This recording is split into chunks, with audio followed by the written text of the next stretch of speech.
श्री स्वामी समर्थ. आचार्य मंजुषा जोशी या युट्यूब चॅनलवरती आपल्या सगळ्यांचं मनपूर्वक स्वागत. आज आपण समजून घेणार आहोत सिंह राशीच्या जातकांना संपूर्ण मार्च महिना कसा असणार आहे. या महिन्यामध्ये शिक्षण, आरोग्य, वैवाहिक सौख्य, वास्तू आणि वाहनाचं सुख आणि कोणत्या बाबतीमध्ये विशेष समाधान प्राप्त करून देणारी स्थिती कोणत्या आठवड्यामध्ये असणार आहे त्याबद्दल सुद्धा समजून घेत आहोत. चला तर मग माहितीला सुरुवात करूयात. सर्वात प्रथम सांगू इच्छिते, या महिन्यामध्ये 3 मार्च रोजी चंद्रग्रहण येत आहे. ग्रस्तोदित चंद्रग्रहणाचे संपूर्ण भारतामध्ये पाहावयास मिळणार आहे. खगोल प्रेमींसाठी ही मोठी पर्वणी असणार आहे. ग्रस्तोदित चंद्रग्रहणाचे तुमच्या सिंह राशीच्या जातकांवरती कोणते परिणाम होऊ शकतात आणि किती दिवस होऊ शकतात याबद्दल माहिती देणारा संपूर्ण व्हिडिओ आपल्या चॅनलवरती अपलोड आहे. नक्की जाऊन तो समजून घ्यायचा आहे आणि त्या पद्धतीने त्यात दिलेल्या उपासना करून चंद्रग्रहणाच्या दिवशी तुम्हाला शांती, मनस्वास्थ्य प्राप्त करून घ्यायचं आहे. चला तर मग माहितीला सुरुवात करूया. तुमची सिंह रास आहे. आपण राशीनुसार माहिती घेत आहोत. तुमच्या राशीला लहान पनौती सुरू आहे. लहान पनौती अर्थात लहान साडेसाती याला म्हटलं जातं, ढय्या असंही म्हटलं जातं. या लहान साडेसातीमध्ये होतं काय तर प्रत्येक कार्यामध्ये थोडासा विलंब, उशीर दिसून येतो. कुठलंही काम करताना प्रथमतः नकार घंटा आपल्या मनामध्ये येते आणि म्हणून आपण उत्साहाने काम करू शकत नाही. याच स्थितीला परिवर्तित करणारी स्थिती या महिन्यात पहिल्या आठवड्यामध्ये आहे. या पहिल्या आठवड्यामध्ये तुम्हाला जास्तीत जास्त नामस्मरण करण्याची संधी उपलब्ध होईल. चंद्रग्रहण येत आहे. त्या चंद्रग्रहणाच्या माध्यमातून सुद्धा तुम्हाला एक विशेष मनशांती प्राप्त करून देणारा एक सुंदर काळ प्राप्त होत आहे.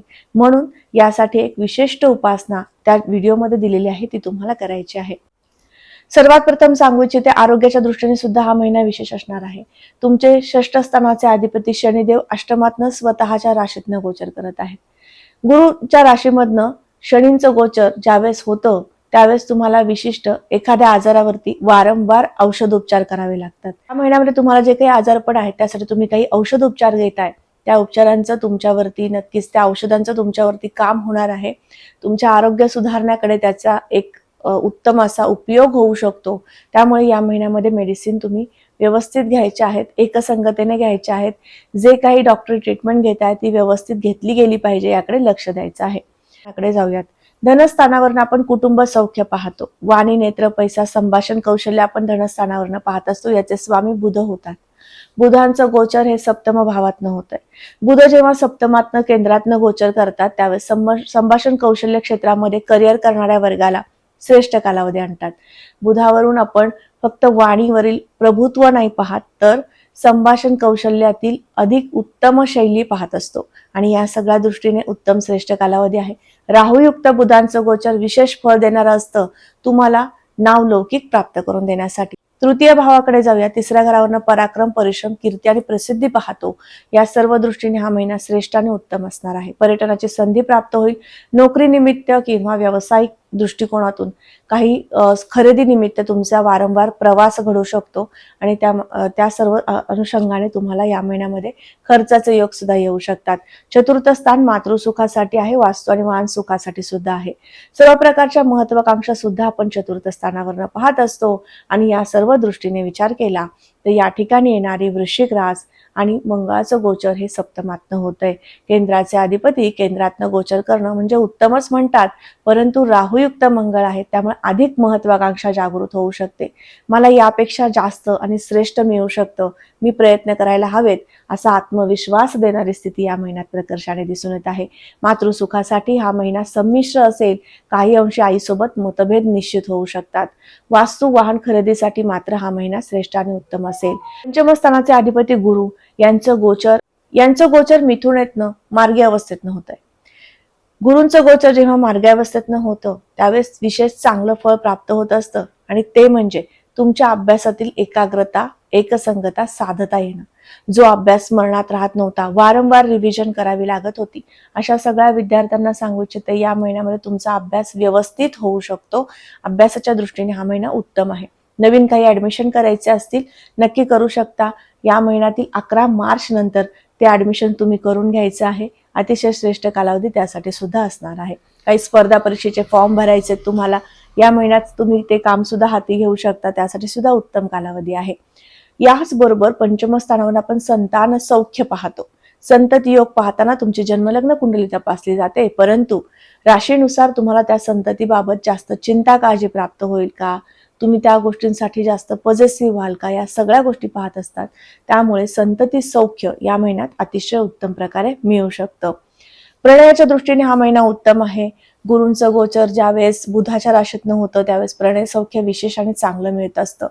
सप्तम स्थानाकडे जाऊया. जोडदाराचं सौख्य आपण सप्तम स्थानावरनं पाहतो. या महिन्यामध्ये सप्तम स्थानात येणारे रवी, राहू, बुध, मंगळ असे शुभाशुभ ग्रहांची युती तुमच्या जीवनामध्ये तुमच्या पार्टनरचं सौख्य कमी प्रमाणात प्रदान करून देणारी असणार आहे. थोडेसे मतभेद, मतवैचारिकता या महिन्यामध्ये होऊ शकतात. नवीन व्यवसाय सुरू करायचे असतील त्यासाठी श्रेष्ठ कालावधी आहे. राहुदेव तुम्हाला नवनवीन कल्पना प्राप्त करून देतील.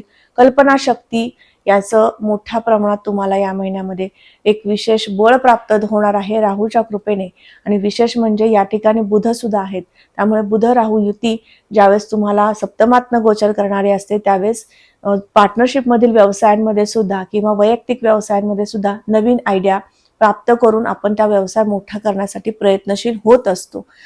भाग्यस्थानाकडे जाऊया. शुभ संकेत प्राप्त करण्यासाठी भाग्यस्थान पाहिलं जातं. आध्यात्मिक वृत्ती प्राप्त होईल का हेही भाग्यस्थानावरनं पाहिलं जातं. या महिन्यामध्ये दान धर्म करायचा आहे. हा महिना ग्रस्तोदित चंद्रग्रहणाचा असणार आहे. त्यामुळे या महिन्यामध्ये तुम्ही जास्तीत जास्त दान धर्म क्रियाकर्म केले तर तुमच्या आयुष्यामध्ये सुख शांती समाधान प्राप्त होईल. आणि शनी महाराजांची जी लहान पडवती सुरू आहे, ढय्या सुरू आहे, त्यातनं सुद्धा तुम्ही बाहेर पडू शकता. अष्टम स्थानातनं शनींचं गोचर आहे. अष्टम स्थान म्हणजे अचानक लाभ प्राप्तीचं आहे. कोर्ट केस मधलं यश दर्शवणारं आहे. ज्यांच्या जीवनामध्ये कोर्ट केस सुरू आहेत आणि त्यामध्ये तुम्ही संघर्ष करताय, खूप प्रयत्नशील आहात, पण अजूनही यश आलेलं नाहीये. या महिन्यात चंद्रग्रहणाचं औचित्य साधून तुम्ही काही दानधर्म करा. काळ्या रंगाच्या वस्तू, पांढऱ्या रंगाच्या वस्तू, गोड पदार्थ, खाद्यपदार्थ किंवा कपडे अशा संदर्भातील दान तुम्हाला या महिन्यात विशेष करता आलं तितकं करा, जेणेकरून तुमच्या जीवनातील संघर्षमय प्रवास थांबू शकेल. स्थानामध्ये येणारी मेषरास आणि मंगळाचं गोचर सप्तमातनं होतंय. नवीन नोकरी शोधायची आहे. हाच तो महिना आहे. या महिन्याच्या 4 तारखेनंतर तुम्ही तुमच्या नोकरी संदर्भातील कामे मार्गी लावू शकता. अधिक प्रयत्नशील तुम्ही 4 मार्च नंतर व्हायचं आहे. याचबरोबर या महिन्यामध्ये धार्मिक तीर्थयात्रा किंवा धार्मिक स्थळांना भेट देण्याचे सुद्धा शुभ संकेत येतील. मंगळ राहुयुक्त आहेत, त्यामुळे तुम्हाला अध्यात्मामध्ये रमवतील. होम हवन, धार्मिक विधी या क्रियाकर्मांमध्ये सुद्धा तुम्हाला व्यस्त आणि तुम्हाला आनंद प्राप्त करून देऊ शकतील. दशमस्थान हे उद्योग व्यापाराचं आहे. ज्यांचं पौरोहित्या संदर्भातील काम आहे, ॲस्ट्रोलॉजी अकल क्षेत्रामध्ये तुमचं काम आहे, तुमच्या सगळ्यांसाठी अतिशय उत्तम कालावधी आहे. मंगळ राहुयुक्त गोचर करतो त्यावेळेस तुम्हाला वारंवार चांगली संधी प्राप्त करून देत असतो. तुमच्याकडून अधिक लोकांपर्यंत चांगली माहिती पोहोचवू शकत असतात. त्याचबरोबर तुम्हाला ज्ञान प्राप्त करून सुद्धा देत असतो. त्यामुळे सप्तमातला राहू तुमच्यासाठी विशेष चांगले फळ देणारा आहे. 11वं घर लाभस्थान आहे. लाभाची संधी उत्तम मिळेल. या महिन्यात जितका तुम्हाला लाभयोग दर्शवत आहे तितकाच खर्चाचा सुद्धा योग आहे. या महिन्यामध्ये काही नियोजन करायचं आहे. कुठे खर्च केला पाहिजे याचं नियोजन झालं तर नक्कीच तुम्हाला संपूर्ण महिन्याचे नियोजन करून आर्थिक स्थिती मजबूत करण्यासाठी मदत होणार आहे. आज आपण समजून घेतलं संपूर्ण मार्च महिना तुमच्यासाठी कसा असणार आहे. आता या मार्च महिन्यामध्ये तुम्हाला उपासना काय करायची आहे. चंद्रग्रहणाच्या दिवशी चंद्रग्रहणाचा स्पर्श होत आहे दुपारी 3:20 आणि मोक्ष होत आहे 6:48. या संपूर्ण कालावधीमध्ये जास्तीत जास्त नमःशिवाय मंत्राचा जप करायचा आहे. मनशांती प्राप्त होईल. 7:30 जाताय, मन अस्वस्थ असतं, त्यातनं तुम्ही बाहेर पडू शकणार आहात. त्याचबरोबर या महिन्याभरामध्ये दररोज तुम्ही स्वामी समर्थांचं नामस्मरण करायचं आहे. मारुती स्तोत्राचं पठण करायचं आहे, जेणेकरून तुमच्या कामाची गती वाढेल, तुम्ही क्रियाशील व्हाल आणि प्रत्येक गोष्टीतली एक संगता तुम्हाला जी साधता येते, तुमचा तो स्वभाव आहे प्रत्येक गोष्टीचं सुनियोजन करणं, त्या सुनियोजनामध्ये काही अंश थोडासा बदल परिवर्तन काही महिन्यांपासून होत होता आणि त्यामुळे अनिश्चित तुमची कामे होत होती, ती आता कामे मार्गी लागू शकतील. तर आज आपण समजून घेतलं सिंह राशीच्या जातकांना संपूर्ण मार्च महिना कसा असणार आहे. आजचा हा व्हिडिओ तुम्हाला कसा वाटला लगेचच कमेंट करून सांगायचं आहे. कमेंटमध्ये श्री स्वामी समर्थ लिहिण्यास अजिबात विसरू नका. तुमच्या दैनंदिन जीवनशैली व्यतीत करताना ज्या काही अडचणी येत आहेत, समस्येतनं जावं लागतंय, मार्गदर्शनाची आवश्यकता वाटते, नक्की मला संपर्क करू शकता. त्यासाठी खाली मी माझा व्हॉट्सअप नंबर दिलेला आहे, त्यावरती जायचं आहे. जन्मतारीख, वेळ, जन्म ठिकाणी माहिती नोंदवायची आहे आणि तुमची अपॉइंटमेंट बुक करायची आहे. पुन्हा भेटणार आहे अशाच महत्त्वपूर्ण माहितीला घेऊन. तोपर्यंत आत्ता आपली रजा घेते. श्री स्वामी समर्थ. जय जय स्वामी समर्थ. रामकृष्ण हरी.